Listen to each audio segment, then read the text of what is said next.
မင်္ဂလာပါဗျာဒီနေ့ကတော့ကျွန်တော်တို့ resources လို့ဆိုတဲ့ဒီအရင်းမြစ်တွေကိုเนาะကောင်းစွာအသုံးမချနိုင်တဲ့ကျွန်တော်ငယ်တုန်းကအဖြစ်အပျက်တွေလက်ရှိအခြေအနေတွေရင်တုန်းကအလုပ်တွေနိုင်ငံခြားသွားခဲ့တဲ့အခြေအနေတွေအဲ့ဒီမှာကျွန်တော်ရခဲ့တဲ့အခွင့်အရေးတွေ resources တွေရှိခဲ့တယ်ဗျအဲ့ဒါတွေကိုကောင်းစွာအသုံးမချနိုင်ခဲ့ရနေပြီးတော့ကျွန်တော်တက်မြောက်ရမယ့်အခြေအနေကျွန်တော်တက်လန်းရမယ့်အခြေအနေကျွန်တော်ရတဲ့ level ကိုကျွန်တော်မရခဲ့တဲ့ဟာတွေကိုကျွန်တော်လူငယ်တွေကိုအကြံပေးခြင်းပါတယ်เนาะအဲ့တော့ကျွန်တော်လူအဖွဲ့အစည်းပေါ့ဗျာလူအဖွဲ့အစည်းမှာကျွန်တော် resources နဲ့ပတ်သက်ပြီးတော့အများကြီးရှိတယ်ဗျာကျွန်တော်တို့မှာပေးထားတဲ့အရှင်းလင်းဆုံးကျွန်တော်ပြောကြမယ်ဆိုရင်ဗျာအချိန်ပေါ့အချိန်နဲ့ပတ်သက်တဲ့ resources ပေါ့အဲ့ဒါကိုကျွန်တော်ကောင်းစွာအသုံးမချနိုင်ရင်ကျွန်တော်ရတဲ့ရလိုက်တဲ့ကျွန်တော်ခံစားထိုက်တဲ့ကျွန်တော်မှအခွင့်အရေးတွေဆုံးရှုံးသွားနိုင်တယ်เนาะအဲ့ဒါလေးကျွန်တော်ပြောပြချင်ပါတယ်ကျွန်တော်လူရင်းအားနဲ့ပေါ့ဗျာစီမံခန့်ခွဲတဲ့အခြေအနေတွေရှိတယ်ကျွန်တော်ဆက်ရန်တရားတွေနဲ့စီမံခန့်ခွဲတဲ့အခြေအနေတွေရှိတယ်ကျွန်တော်ကုန်ပစ္စည်းတွေနဲ့ကျွန်တော်လုပ်ရတယ်လူတွေအားလုံးကဘဝမှာလုပ်ငန်းခွင်မှာကျွန်တော်ဝင်နေရတာပေါ့နော်ဝင်နေရတော့အရင်ဆုံးကျွန်တော်ပြောချင်တာကမိသားစုနဲ့သားသမီးတွေအကျိုးအကြောင်းမှာကျွန်တော် resources တွေရှိတယ်အဲ့ဒါဘာလဲဆိုရင်ဟလာ time ပေါ့အချိန်ပေါ့နောက်တစ်ခုကစိတ်ခံစားမှု emotional energy ပေါ့နော်နောက်တစ်ခုကပညာရေးဆိုင်ရာဘူတုဒပြီးတော့ knowledge နော်ကျွန်တော်တို့ရဲ့ဒီမိသားစုလူကြီးတွေရဲ့သင်ပေးတဲ့ knowledge ပြီးတော့နောက်တစ်ခုကလူမှုရေး social network ပေါ့အဲ့ဒါတွေကိုကျွန်တော်သားသမီးတွေကိုကျွန်တော်သင်ပြခြင်းနဲ့သင်ပြပေးတဲ့မိသားစုတွေလည်းရှိတယ်သင်ပြပေးတော့လည်းပဲမယူနိုင်တဲ့သားသမီးတွေအများကြီးရှိအဲ့တော့အရင်ဆုံးအနေနဲ့တော့ကျွန်တော်တို့လူတိုင်းမှာပိုင်ဆိုင်တဲ့အချိန်ရင်းမြစ်ကိုအသုံးချနိုင်ခြင်းဆိုတော့ကျွန်တော်ပြောပြခြင်းပါတယ်အဓိပ္ပာယ်အပြင်ပြောရရင်တော့မိဘတွေကသားသမီးတွေတူကျွန်တော်ရေသွေးရှိတဲ့ရေတန်ဖိုးရှိတဲ့အချိန်တွေကိုအချိန်စရာဆွဲပြီးတော့ဘယ်အချိန်မှာဘယ်အကြောင်းကိုတက်ရမယ်ဘယ်အချိန်မှာဘယ်နှစ်ပြီးမယ်ပြီးရင်ဟလာဘယ်လောက်ဆိုရင်တော့ဘွဲရမယ်ပြီးရင်တပြိုင်တည်းမှာတက်လို့တစ်ခုနှစ်ခုကိုတက်မယ်ပြီးရင်တပြိုင်တည်းမှာဒီ further study language English ဒါမှမဟုတ် Chinese ကိုသင်မယ်တပြိုင်တည်းလုပ်ခိုင်းတာအဲ့ဒါအချိန်ကိုကောင်းစွာအသုံးချတာအဲ့ဒါမိဘရဲ့ guideline ပေါ်မှာမူတည်ပါတယ်အဲ့ဒီအကျိုးဆက်တွေနဲ့ပတ်သက်ပြီးတော့သားသမီးတွေကဟလာပြောင်းပြန်တွေးကြမယ်ဆိုတဲ့အခါမှာအချိန်ကိုဦးစားပေးပြီးတော့မသုံးနိုင်ဘူးဆိုရင်မိဘတွေကလည်းသူ့စီးပွားရေးသူလုပ်တယ်သားသမီးတွေလည်းသူ့ကြောင်းသူတက်ပြီးသွားစရာရှိတယ်သွားတယ်ဆိုရင်ရင်းနှီးမှုတွေညော်နေလာတယ်စိတ်ပိုင်းဆိုင်ရာကျွန်တော်လုံခြုံမှုတွေလည်းပြက်ပြားလာတယ်အားနည်းလာတယ်ပေါ့ဗျာအဲ့တော့မိသားစုမှာအပြန်လည်နားလည်မှုတွေကျွန်တော်တို့ဆက်သွယ်မှု communication တွေအားနည်းလာပြီဆိုရင်မိသားစုဆက်ဆံရေးကလည်းမာချစ်6ကက်ကတွေဖြစ်လာနိုင်တယ်ပြေလည်မှုတွေဖြစ်လာနိုင်ပါတယ်အဲ့ဒါတွေကကျွန်တော်တို့မိသားစုတွေမှာတွေ့နေရတဲ့အခြေအနေပါနောက်တစ်ခုကတော့ကျွန်တော်ငွေကြေးနဲ့စွမ်းရည်အရင်းအမြစ်ပေါ့နော်ကျွန်တော်တို့မိသားစုတွေမှာlimited ငွေကြေးရှိနိုင်တယ်ချမ်းသာကြွယ်ဝတဲ့လုပ်ငန်းရှိတဲ့မိသားစုတွေမှာတော့ဒါငွေကြေးအလုံလောက်ရှိနိုင်တယ်အဲ့တော့အဓိပ္ပာယ်အပြင်ပြောရရင်တော့မိသားစုဝင်ငွေကိုစနစ်တကျစီမံခန့်ခွဲနိုင်မှုမရှိကြဘူးဆိုရင်ဘတ်ဂျက်ကိုခွဲဝေပြီးတော့ကျွန်တော်မသုံးတတ်ဘူးဆိုရင်အဲ့ဒါ resources ပဲအရေးမကြီးတဲ့နေရာတွေမှာကျွန်တော်သုံးပလိုက်တယ်ကျွန်တော်တို့ဒီလူတွေကိုပြဖို့အတွက်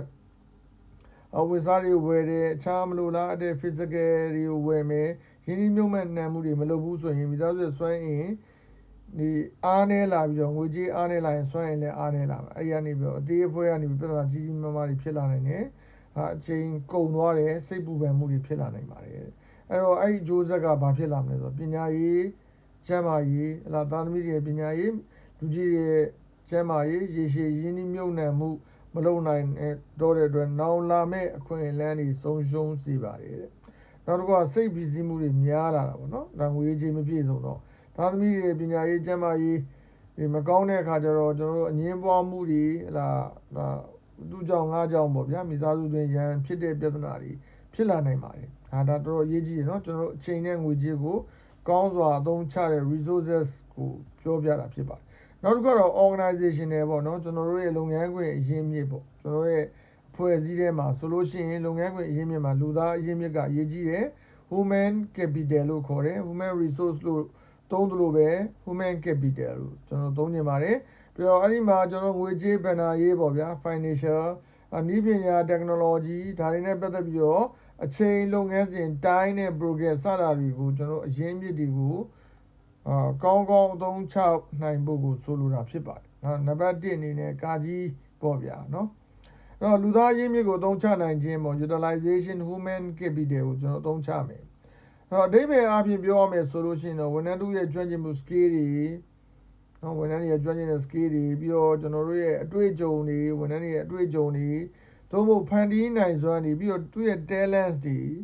လာဖန်တီးနိုင်စွမ်းတွေသူနဲ့မသက်ဆိုင်တဲ့လုပ်ငန်းရိုးရှင်းတဲ့လုပ်ငန်းတွေမှာအသုံးပြုနေတယ်အဲ့ဒီလူကသူ့ရဲ့ resources တွေဆိုမသုံးမဲနဲ့အခြားတွေသွားသုံးတယ်ဥပမာဘွဲရတဲ့ engineer ဘွဲရကိုအခြားအလုပ်တစ်ခုကိုသွားပြီးသုံးဆွဲတာမျိုးသူ့ရဲ့ computer skill ကျွမ်းလာတယ်အခြားမှာဒီ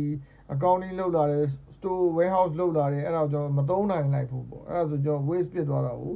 ဆိုလိုတာဖြစ်ပါတယ်နောက်တစ်ခုကအကျိုးဆက်ပေါ့နော်အကျိုးဆက်ကအဲ့ဒီလူကစွမ်းဆောင်ရည်ကျလာတာပေါ့ဗျာသူရှိတယ်သူကျွမ်းတာတွေသူမလုပ်ပေးနိုင်ရဘူးဆိုတော့သူရဲ့ကျွမ်းကျင်မှုစွမ်းဆောင်ရည်တွေပြေဝအောင်မသုံးရတဲ့အတွက်သူရဲ့ productivity ကျလာတဲ့အတွက်သူကလည်းသူတင်ထားတာသူတတ်တာမသုံးရတော့သူလည်းစိတ်ဓာတ်ကြီးကျလာတာပေါ့နော်နောက်တစ်ခုကတော့ကျွန်တော်တို့ဒီဝန်ထမ်းတွေရဲ့အဲ့ဒီလူမျိုးဖြစ်လာတဲ့အခြေအနေမှာအလုပ်ထွက်နှုန်းတွေမြင့်မားလာတယ်အတိအမှတ်လည်းအပြုလည်းမခံရဘူးသူရဲ့ပညာရက်ကိုလည်းအသုံးမချတဲ့အတွက်အတိအမှတ်ပြုမခံရတဲ့အတွက်သူကဒီပြင်စိတ်ပြက်လာအဲ့တော့ဒီပြင်အလုပ်ကိုသူရှားတော့တာပေါ့နော်နောက်တစ်ခုကကျွန်တော်တို့အပိုင်းနောက်တစ်ပိုင်းကတော့နီးပညာနဲ့ငွေကြေးအရင်းမြစ်ကိုအသုံးမချနိုင်ခြင်းအဲ့ဒါကတော့နီးပညာနီးပညာဆိုတာဈေးကြီးပေးပြီးဝယ်ရတဲ့ software သို့မဟုတ်စက်ကိရိယာတွေစိတ်ကုမ္ပဏီတွေကိုရောက်လာတယ်စိတ်ုံတွေကိုရောက်လာတယ်အဲ့ဒီအချိန်မှာကျွန်တော်တို့ကမသုံးချနိုင်ဘူးပေါ့ဗျာနော် software တွေကိုရောက်လာတယ်ကုမ္ပဏီကတီထွင်ပေးတယ်တိဆောက်ပေးတယ်အဲ့ဒါကိုကောင်းကောင်းအသုံးမချနိုင်ဘူးအဲ့ခါကျတော့အဲ့ဒါတွေကလုံးဝအဆင်မပြေတဲ့အခါကျတော့ manual ကြီးနဲ့ service စာနဲ့ပြန်ရောက်သွားဒါမျိုး resource ကိုကုမ္ပဏီကပေးတော့လည်းပဲအသုံးမချနိုင်တာနောက်တစ်ခုကတော့ငွေကြေးပေါ့နော်ငွေကြေးဆိုတော့ project တစ်ခုမှာငွေကိုလိုအပ်တာတဲ့ပိုသုံးတာ over spending လို့ခေါ်တယ်အဲ့တော့အဲ့ဒါတွေကိုအချိန်အခါလိုက်အချိန်ကြာတာနဲ့အမျှဒီ budget တွေက project cost တွေကမြောက်လာတယ်အဲ့ဒါတွေက resources တွေခါနဲ့ပါသွားတော့မျောသွားတာပေါ့နော်အဲ့အကျိုးဆက်အပြင်ကတော့ဘာတွေဖြစ်လာလဲဆိုတော့ရင်းနှီးမြုပ်နှံတဲ့လူတွေကြောက်လာတယ်ဒီကုမ္ပဏီကိုဒီလုပ်ငန်းကိုအဲ့တော့ကုန်ကျစရိတ်ကိုပြန်အန်းငွေ return of investment မှာ ROI ပေါ့ပစ္စည်းတစ်ခုကိုရင်းနှီးမြုပ်နှံလိုက်တယ်ဘယ်တော့ပြန်ရမှာလဲတွက်လိုက်တယ်ပြန်မရဘူးရှုံးတယ်စက်ကြီးတစ်ခုဝယ်ထည့်လိုက်တယ်run နဲ့မောင်းတယ်အဲ့ဆက်ကပြက်တယ်ခဏပြက်တယ်အဲ့ဒီကောင်ကိုအသုံးမချနိုင်တဲ့အခါကျတော့ကျွန်တော် ROI လို့ခေါ်တဲ့ return on investment ပေါ့ရင်းနှီးပြီးတဲ့နောက်ပြန်လဲရရှိငွေเนาะအဲ့ဒါပြန်မရဘူးမသုံးနိုင်တာဟုတ်မသုံးတတ်တာဟုတ်ဒါကြီးပေါ့เนาะအဲ့တော့အဲ့လိုဖြစ်တာပေါ့အဲ့နောက်တစ်ခုကတော့ကျွန်တော်တို့ပြန်ဆိုင်မှုအားနည်းလာတယ်ခင်မိတဲ့ဒီပညာတွေကိုအသုံးမပြုတ်နိုင်တဲ့အတွက်ကြောင့်လို့ကျွန်တော်ပြိုင်ဘက်ကုမ္ပဏီတွေကျွန်တော်တို့ရဲ့ပြိုင်ဘက်တွေနဲ့ကျွန်တော်တို့ကရှုံးတာပေါ့ speed တွေမထွက်တော့ဘူးပေါ့ဗျာရန်တရားတွေသုံးတယ် resources တွေသုံးတယ် software တွေသုံးတယ်ကိုကတာကျင်လို့နိုင်ကျင်လို့မြန်ကျင်လို့လာ customer ကိုကဥကျင်လို့လောက်ခံမှာကိုယ့်ရဲ့ဟာက